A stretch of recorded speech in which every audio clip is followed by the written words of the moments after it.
महंत की मौत राज बन करके रह गई। अब सीबीआई अपनी जांच करेगी, लेकिन सीबीआई के सामने कई सवाल हैं, कई सीक्रेट हैं जिन पर से पर्दा उठना बहुत जरूरी है। तभी पता चलेगा हत्या या फिर आत्महत्या। महंत नरेंद्र गिरी की जो मौत हुई है, इसके पीछे की वजह क्या रही, इसके 17 सीक्रेट क्या हैं, मैं आपको बताऊंगा एक एक करके। रहिएगा मेरे साथ में। नमस्ते, मैं राशिद, इंडिया न्यूज का डिजिटल प्लेटफॉर्म, डिजिटल चैनल देख रहे हैं आप। अब महंत नरेंद्र गिरी की मौत किन हालातों में हुई, सबसे पहले यह जानना जरूरी है।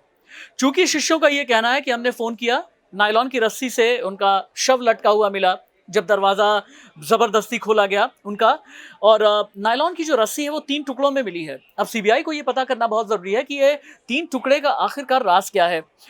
और उससे भी बड़ी बात यह है कि जो महंत का कमरा है उसके बाहर का सीसीटीवी आखिरकार खराब क्यों था। यह भी सीबीआई को इस सीक्रेट को डिकोड करना बहुत जरूरी है। अब सीबीआई ये समझने की कोशिश करेगी कि आखिर कमरे के अंदर कैंची क्यों रखी हुई थी, कमरे के अंदर चाकू क्यों रखा हुआ था, कमरे के एक साइड में ये सल्फास की बोतल आखिरकार क्यों थी, ये भी तो समझने की जरूरत है ना। तो सीबीआई जब गहराई तक जाएगी, जब तह तक जाएगी, तब फिर एक एक करके परतें खुलेंगी। सीबीआई को ये देखना जरूरी होगा, जो एक्सक्लूसिव तस्वीरें, एक्सक्लूसिव वीडियो हम आपको दिखा रहे हैं, इनमें अगर आप देखेंगे तो इसमें आपको बलवीर गिरी नजर आएगा, यानी महंत नरेंद्र गिरी का शिष्य। महंत नरेंद्र गिरी के शिष्य हैं इसमें, और कई प्रचारक हैं, और इसके अलावा कई साधु हैं, कई संत हैं। लेकिन सवाल ये उठता है कि जो महंत नरेंद्र गिरी ने जिस कमरे में फांसी लगाई है, ये बिल्कुल आइसोलेशन में था, बिल्कुल अलग था। तो फिर कहीं कोई लेकर के तो नहीं गया था। और हाँ, जिसके बारे में हम आपसे ये बता रहे हैं कि एक सीक्रेट है, ये सीक्रेट है सिग्नेचर का, यानी हस्ताक्षर का। वो सीक्रेट जिसमें 13 पन्ने का सुसाइड नोट तो आया, लेकिन हर एक पन्ने पर अगर आप देखें तो 7 अलग अलग सिग्नेचर्स नजर आते हैं। यानी रस्सी का राज है, रस्सी के 3 टुकड़ों का राज है जिस पर से पर्दा उठना जरूरी है। चाकू क्यों था, कैंची क्यों रखी हुई थी, सल्फास की बोतल का राज क्या है, नायलॉन की रस्सी कौन लेकर के आया, क्या किसी भी तरह से चीखे या चिल्लाए नहीं महंत नरेंद्र गिरी। और यह भी जानना जरूरी है कि सुसाइड नोट में जिस कंप्यूटराइज वीडियो का जिक्र किया गया है, या फिर जिस लड़की का जिक्र किया गया है, ये लड़की कौन है। सुसाइड नोट में 19 किरदारों के नाम है, ये 19 किरदार कौन है। यानी सीबीआई है, साजिश है, षड्यंत्र है, और 17 अलग अलग एंगल हैं। इन एंगल्स के बारे में मैंने आपको बताया। अब डिटेक्टिव नजरिए से अगर आप देखने की कोशिश करें तो महंत नरेंद्र गिरी आत्महत्या क्यों करेंगे। ब्लैकमेल किया जा रहा था, सुसाइड नोट से ऐसा लगता है, तथा कथित सुसाइड नोट से ऐसा लगता है। ब्लैकमेल किया जा रहा था तो क्यों किया जा रहा था, पैसे के लिए, किसी वीडियो के लिए।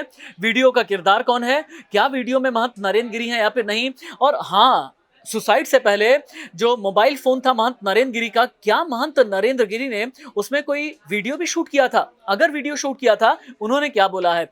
आनंद गिरी, क्या हरिद्वार में बैठ करके आनंद गिरी सारे षड्यंत्र कर रहा था, अगर ये हत्या का एंगल है तो। रामविलास वेदांती ये कहते हैं कि बलवीर गिरी पर भी शक करना चाहिए। तो अगर से बलवीर गिरी पर ही शक क्यों, 19 किरदार सुसाइड नोट में हैं जिनके बारे में लिखा गया है, और जिनमें से 16 किरदार ऐसे हैं जिनके बारे में पॉजिटिव लिखा गया है, और 3 को लेकर के नेगेटिव, आनंद गिरी, आद्या तिवारी, संदीप तिवारी के बारे में लिखा गया है।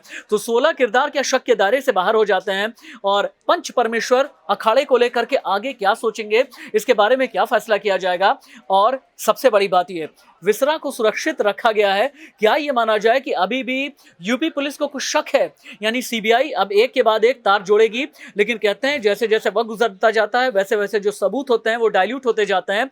तो क्या जो कड़ियां टूटी हुई हैं उन्हें सीबीआई जोड़ पाएगी या नहीं। कड़ी यानी महंत नरेंद्र गिरी ने किस वक्त उनकी मौत हुई, हत्या या फिर आत्महत्या, रस्सी से लटके या फिर लटकाए गए, रस्सी के 3 टुकड़ों का राज क्या है। अगर वहां पर चाकू, जहां पर मौत हुई है उस कमरे में अगर चाकू है, क्या चाकू से मारे जाने की कोशिश तो नहीं थी, या फिर कैंची वाला कुछ अलग ही राज है।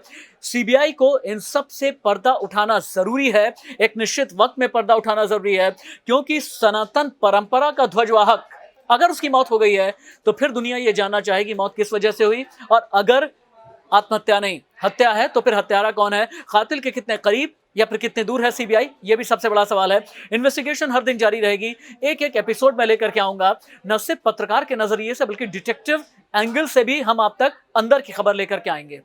मुझे इजाजत दीजिए, नमस्ते।